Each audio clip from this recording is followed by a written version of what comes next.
America में इस समय एक बड़ा संवैधानिक सवाल चर्चा के केंद्र में है। क्या किसी मौजूदा राष्ट्रपति को पद से हटाया जा सकता है, और अगर हाँ तो इसका कानूनी रास्ता क्या है। डोनाल्ड ट्रंप के हालिया विवादित बयानों के बाद ये बहस और तेज हो गई है। आइए इसे आसान भाषा में विस्तार से समझाते हैं। सबसे पहले समझना जरूरी है कि अमेरिका में राष्ट्रपति को हटाने के दो मुख्य संवैधानिक रास्ते हैं। पहला इम्पीचमेंट और दूसरा 25वां संशोधन यानी 25th अमेंडमेंट।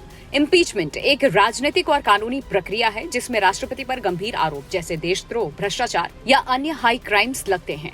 वहीं 25वां संशोधन उस स्थिति के लिए बनाया गया है जब राष्ट्रपति शारीरिक या मानसिक रूप से अपने पद की जिम्मेदारियां निभाने में सक्षम न हो। अब बात करते हैं 25वें संशोधन की, जो इस समय सबसे ज्यादा चर्चा में है।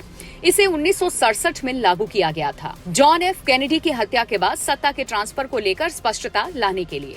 इस संशोधन में कुल 4 सेक्शंस हैं, लेकिन सबसे अहम है सेक्शन 4, जिसे सबसे कड़ा प्रावधान माना जाता है। सेक्शन 4 के तहत अगर अमेरिका के उपराष्ट्रपति और कैबिनेट के बहुमत यानी कि कुल मंत्रियों में आधे से ज्यादा ये लिखित रूप में घोषणा कर देते हैं कि राष्ट्रपति अपने कर्तव्यों का पालन करने में सक्षम नहीं है, तो राष्ट्रपति की शक्तियां तुरंत छीन ली जाती हैं। ऐसी स्थिति में उपराष्ट्रपति देश के एक्टिंग प्रेसिडेंट बन जाते हैं और पूरी कार्यकारी शक्ति उनके हाथ में चली जाती है। लेकिन ये प्रक्रिया इतनी आसान नहीं है। अगर राष्ट्रपति इस फैसले को चुनौती देते हैं और कहते हैं कि वो पूरी तरह से सक्षम है, तो मामला अमेरिकी संसद यानी कि कांग्रेस के पास जाता है।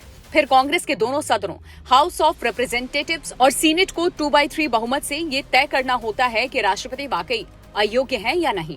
अगर ये बहुमत नहीं मिलता तो राष्ट्रपति अपनी सारी शक्तियां वापस हासिल कर लेते हैं। यही वजह है कि 25वें संशोधन का इस्तेमाल बेहद मुश्किल और दुर्लभ माना जाता है। इसमें सबसे बड़ी भूमिका उपराष्ट्रपति की होती है। अगर वो सहमत नहीं होते तो ये प्रक्रिया शुरू ही नहीं हो सकती। यानी राजनीतिक इच्छा शक्ति और कैबिनेट की एकजुटता इस पूरे सिस्टम की कुंजी है। अब सवाल उठता है कि क्या सिर्फ विवादित बयान या आपत्तिजनक भाषा के आधार पर राष्ट्रपति को हटाया जा सकता है? इसका जवाब सीधा है नहीं। अमेरिकी संविधान असमर्थता यानी इनएबिलिटी को स्पष्ट रूप से परिभाषित नहीं करता।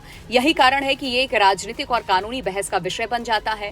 विपक्ष ये तर्क दे सकता है कि अस्थिर व्यवहार, गलत फैसले या मानसिक असंतुलन इसके दायरे में आते हैं, जबकि समर्थक इसे महज राजनीतिक हमला बता सकते हैं। इसी संदर्भ में कुछ अमेरिकी नेताओं ने भी संकेत दिए हैं कि अगर स्थिति गंभीर होती है तो संवैधानिक विकल्पों पर विचार किया जा सकता है। हालांकि अब तक उपराष्ट्रपति या कैबिनेट की ओर से कोई आधिकारिक कदम नहीं उठाया गया है। कुल मिलाकर अमेरिका में राष्ट्रपति को हटाना संभव तो है, लेकिन ये बेहद जटिल और उच्च स्तर की राजनीतिक सहमति मांगने वाली प्रक्रिया है। 25वां संशोधन एक सुरक्षा तंत्र जरूर है, लेकिन इसका इस्तेमाल तभी हो सकता है जब सत्ता के भीतर बैठे लोग खुद ये मान लें कि राष्ट्रपति अब अपने पद के लिए फिट नहीं है।